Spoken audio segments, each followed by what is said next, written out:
My name is Freddie Champy. We've been in Berryville since about 2000, and I have been actually dancing since college. I got started by joining a dance team in college, and a friend of mine said, "Why don't you do dance for a living?" And I thought, you can't teach dance for a living. And I saw an ad in the paper, dance instructor wanted, will train. And I ended up going to the training class, passed, started working, and I've been teaching ever since. Social Graces is a ballroom dance studio that focuses on the social side of things.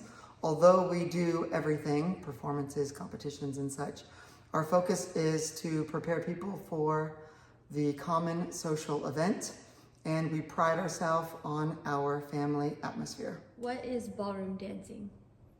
Ballroom dance refers to anything that two people do together dance-wise.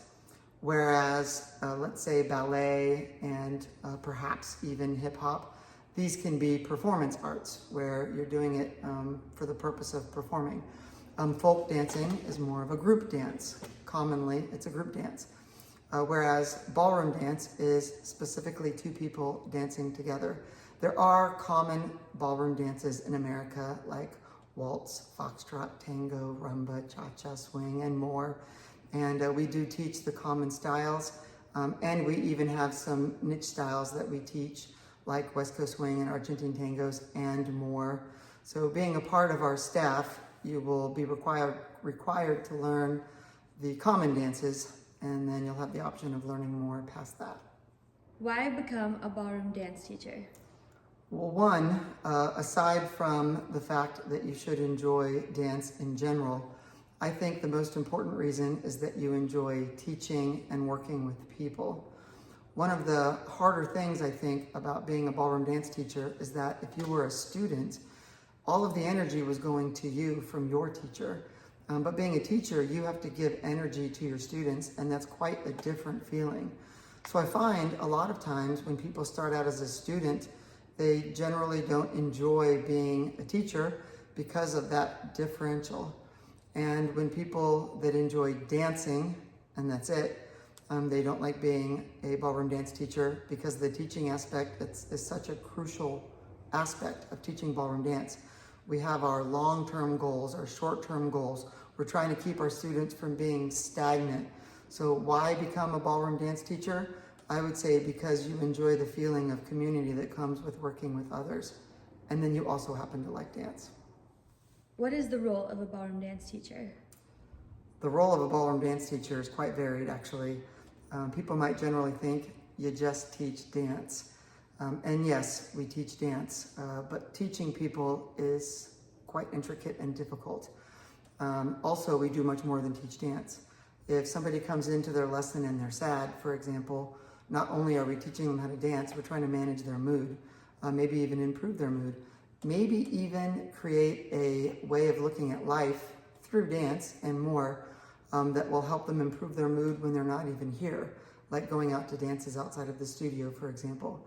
So yes, we teach dance, but our roles include managing the ebb and flow of our students' moods throughout an hour, throughout weeks, throughout months, throughout years. If we're teaching a couple, there's a dynamic between them that's very different than if it's not a couple.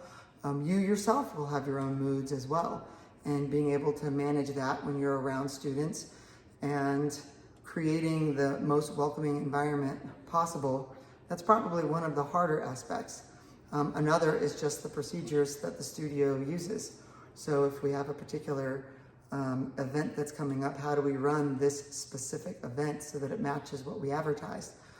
If we have a dance and we know that student number 1 is very shy and student number 2 is very overbearing, maybe we should be the one that keeps them apart so they don't make each other uncomfortable. So we're really trying to manage all of this and more. So responsibilities, teach dance, teaching, communication. Know dance so that you can teach it. Improve your own skills over time so that you can teach more effectively. Be patient, have compassion for people, trying to manage the moods and behaviors of your students while on a lesson, and also use the procedures that help a successful studio run. What are the skills and qualities needed? Skills and qualities needed for a dance instructor. As I mentioned, empathy, a lot of it will be this emotional context that helps you come across as this kind, caring person while you're teaching dance. Continued studies as a study, not just somebody that watches someone else dance and gleans what they can, but actually sitting down and hitting the books or drilling the technique that you learned. We offer ongoing training here at Social Graces Ballroom Dance Studio, and we will help you grow as an instructor. There will also be events and things that you'll be welcome to attend, and all of that will help teach you in your journey of dance yourself. But it is a study, so having particular qualities when you come in, being patient, being calm, speaking clearly, things like that.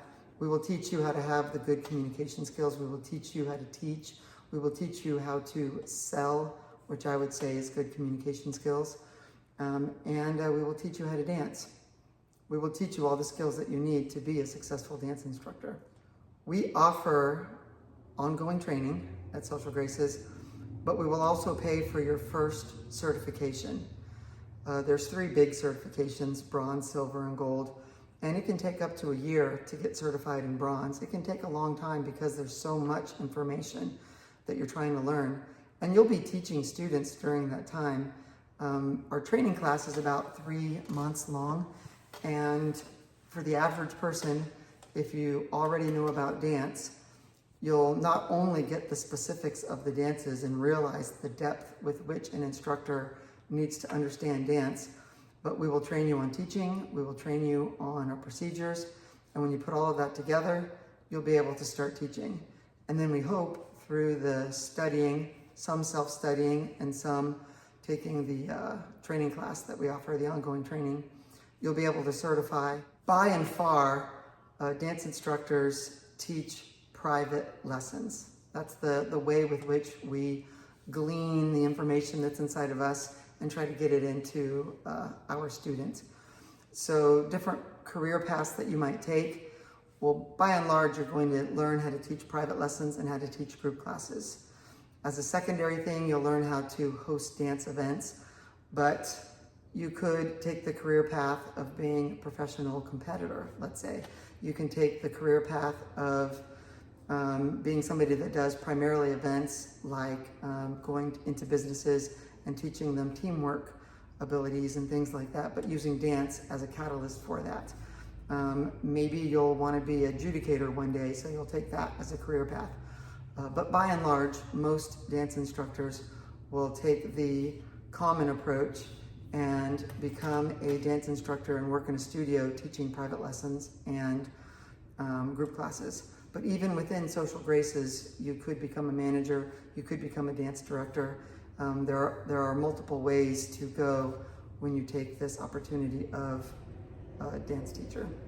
A personal experience that I've had, and one of the reasons that I like being a ballroom dance instructor, is the growth that I see in my students on a humanistic level. I really, really think it's amazing that when you take somebody who maybe is shy, and through teaching them how to touch somebody, you see them grow as a person. And not that shy is a bad thing, but maybe they're uncomfortable in their own skin and that's why they're shy. And you see that they grow in and of themselves and suddenly they're less shy. Again, shy isn't the bad thing here. It's representative of something inside of them that maybe they don't like in this particular case.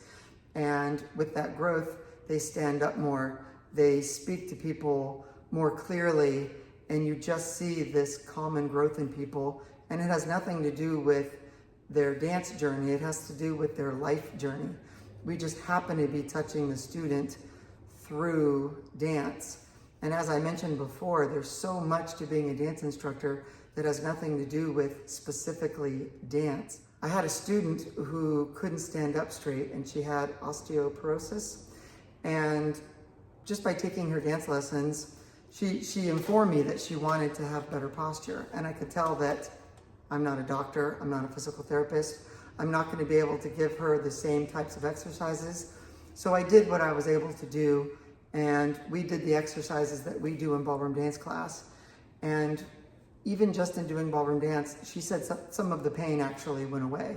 I know that I didn't reverse her skeletal situation. However, by teaching her different muscles to use, I relieved her pain some. Another extreme case would have been someone that took lessons that was abused. And I didn't know this coming in. I was just trying to be sensitive to somebody, and she seemed standoffish. So with the procedural training that we offer, I knew that when I touch somebody, I just need to be careful and let them know that I'm touching them and things of that nature. And however I interacted with her, I made her feel comfortable. And it turned out that with the way that I treated her in her private lessons, it made her more comfortable with touching people in general. She started coming to group classes and changed a little bit. Her change, I'm sure I'll never understand the depth of it, but she started dressing differently. She started standing differently.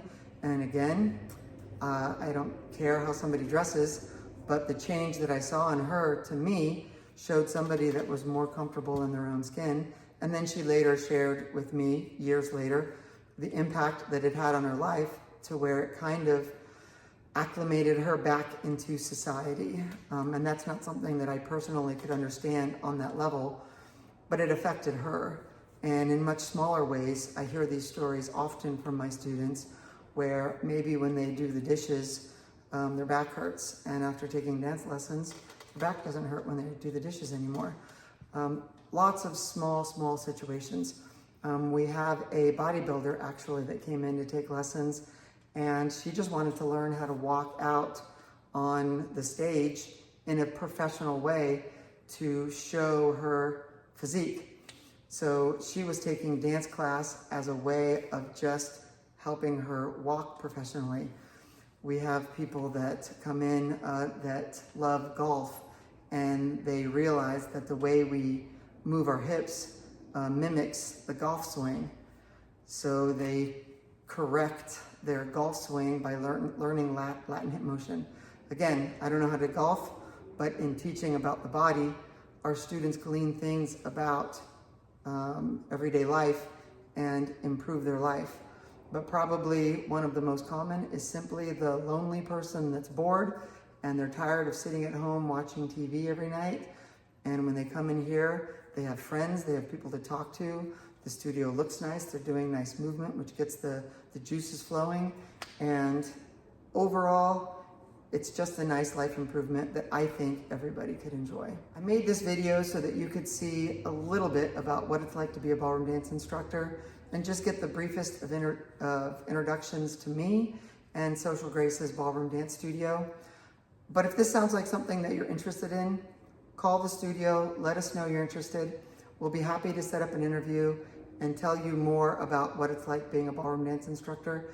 And if you're already a ballroom dance instructor and maybe you're moving to the area, call us, leave a message, and I'd be happy to meet with you and discuss the possibilities of you joining our dance family. Thank you for watching this video, and I look forward to meeting you. Cha, cha, cha.